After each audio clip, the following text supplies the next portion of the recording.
So hi, this is Ankit Bhattacharya and আজকে আমরা খুব একটা ইম্পর্টেন্ট টপিক দেখব, যেখানে আমরা কার্ডিয়াক সাইকেল, হার্টের মধ্যে যে লাভ ডাব সাউন্ড হচ্ছে অ্যান্ড ইসিজি, এই তিনটেকে রিলেট করার চেষ্টা করব। তাহলে আমাদের হার্ট 1 মিনিটের মধ্যে 72 টাইমস বিট করছে। তো আমরা যদি সিম্পল ক্যালকুলেশন করি, তো একবার বিট করতে হার্টের মাত্র 0.8 সেকেন্ডস টাইম লাগছে। এই 0.8 সেকেন্ডসের মধ্যে কি কি ঘটনা হচ্ছে দেখব। সারা বডি থেকে ব্লাড অ্যাট্রিয়ামের মধ্যে আসছে, তো অ্যাট্রিয়ামের ভলিউম বাড়ছে। এই সময় আমরা বলি অ্যাট্রিয়াম ডায়াস্টোল করছে। করতে করতে করতে করতে একটা ক্রিটিক্যাল ভ্যালুতে যে পৌঁছে গেল। এইবার কি হচ্ছে, অ্যাট্রিয়ামের মধ্যে আমাদের যে এসএ নোড রয়েছে ও স্টিমুলেট করবে। এই সময় বলে রাখি, অ্যাট্রিয়ামের মধ্যে যেহেতু প্রচুর ব্লাড, তো ভলিউম বেশি, খানে প্রেশারটা অনেকটা বেশি। যখন অ্যাট্রিয়ামের মধ্যে প্রেশার বাড়ছে, বাড়তে বাড়তে কোনো ক্রিটিক্যাল একটা ভ্যালু ক্রস করে ফেলছে, তারপরে না ওই অ্যাট্রিয়াল ভেন্ট্রিকুলার নোডস গুলো খুলবে, মানে ওই ট্রাইকাসপিড ভালভ আর বাইকাসপিড ভালভ খুলবে। যেই ভালভ গুলো খুলবে, ব্লাড চলে আসবে কোথায়, ভেন্ট্রিকালে। এবার এসএ নোড ইম্পালস জেনারেট করলো। এই এসএ নোড থেকে ইম্পালস আসে কোথায়, এভি নোডে আসে। এই যে আসলো, এই আসতে টাইম লাগে 0.1 সেকেন্ডস। অ্যান্ড ঠিক এই এক্স্যাক্ট অ্যামাউন্ট অফ টাইমের মধ্যে অ্যাট্রিয়াম ডিপোলারাইজেশন করবে, অ্যাট্রিয়াম সিস্টোল করবে। আর এই সময় যদি আমরা ওই ইসিজির গ্রাফ দেখি, তার জন্য একটা ওয়েভ দেখতে হবে। এই ওয়েভটাকে আমরা বলি পি ওয়েভ। তাহলে যদি ইন শর্ট দেখি, অ্যাট্রিয়ামের মধ্যে ব্লাড ঢুকেছিল, অ্যাট্রিয়ামের মধ্যে প্রেশার বেড়ে গেছে ব্লাডের, এসএ নোড ইম্পালস জেনারেট করলো। সেই ইম্পালসটার জন্য আমাদের এভি নোডগুলো খুলে যাচ্ছে, বাইকাসপিড ট্রাইকাসপিড ভালভ খুলে যাচ্ছে, ব্লাড অ্যাট্রিয়ামের থেকে ভেন্ট্রিকালে চলে আসছে। হাই প্রেশার জায়গা থেকে লো প্রেশার জায়গায় চলে আসলো। যেই চলে আসলো, এভি ভালভগুলো বন্ধ হয়ে যাবে, মানে বাইকাসপিড ট্রাইকাসপিড ভালভ বন্ধ হয়ে গেল। এবার কিছু মিলি সেকেন্ডসের জন্য কি হয়, ভেন্ট্রিকাল কনস্ট্রিক্ট করছে, কিন্তু ব্লাড বেরোচ্ছে না, তো ভেতরে প্রেশারটা বেশি হচ্ছে, বাড়ছে। এন্ড এই সময় পালমোনারি আর্টারি আর অ্যাওর্টার মধ্যে প্রেশার কম, তো সেমিনুলার ভালভগুলো বন্ধ রয়েছে।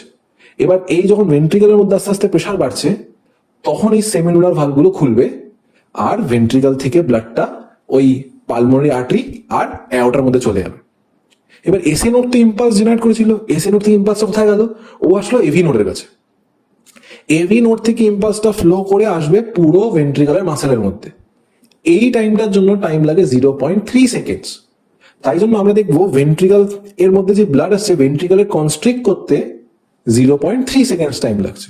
আর এই জন্য আমরা যদি এই ইসিজি গ্রাফের মধ্যে দেখি, তার জন্য একটা কমপ্লেক্স পাবো, কিউআরএস কমপ্লেক্স বলার জায়গা পাবো, যেটা দিয়ে আমরা কি বোঝাই, ভেন্ট্রিকুলার আমরা সিস্টোল বোঝাই, বা ভেন্ট্রিকুলার ডিপোলারাইজেশন বোঝাই।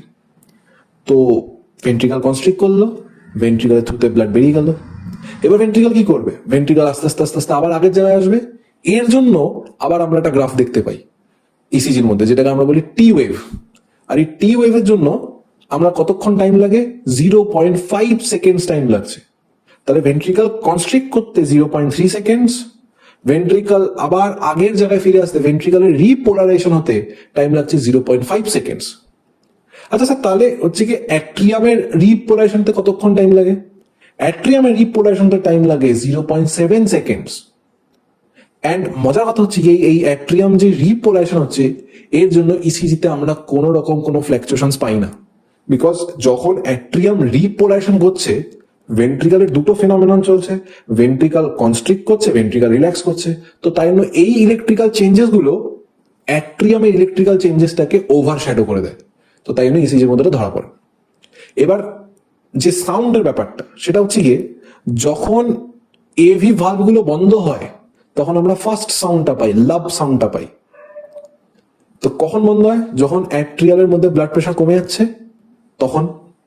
আর যখন ভেন্ট্রিকাল কনস্ট্রিক্ট করছে, তখন আমাদের ওই সেমিনুলার ভালভগুলো খুলে গেছিল, তারপর সেমিনুলার ভালভগুলো বন্ধ হবে, তখন আরেকটা সাউন্ড পাই, যেটাকে আমরা বলছি ডা।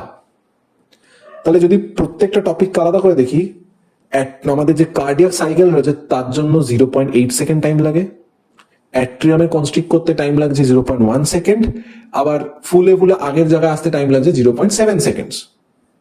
যদি ভেন্ট্রিকালকে দেখি, ভেন্ট্রিকালে কনস্ট্রিক্ট করতে টাইম লাগছে 0.3 সেকেন্ডস, অ্যান্ড ওর আবার আগের জায়গায় আসতে টাইম লাগছে 0.5 সেকেন্ডস। ইসিজির মধ্যে যে জিনিসটা দেখতে যাই, অ্যাট্রিয়াম ডিপোলারাইজেশন বা অ্যাট্রিয়াল সিস্টোল দেখতে পাই through P wave. Ventricular systole দেখতে পাই through QRS complex, and ventricular repolarization বা ভেন্ট্রিকুলার ডায়াস্টল দেখতে পাই থ্রু টি ওয়েভ, কিন্তু অ্যাট্রিয়াল রিপোলারেশন আমরা দেখতে পাই না। সো আই হোপ টপিকটা বোঝা গেছে। আমি এই রিলেটেড একটা এমসিকিউ এক্ষুনি স্ক্রিনে দিয়ে রাখছি, do solve it and do let me know if it was helpful, and thank you.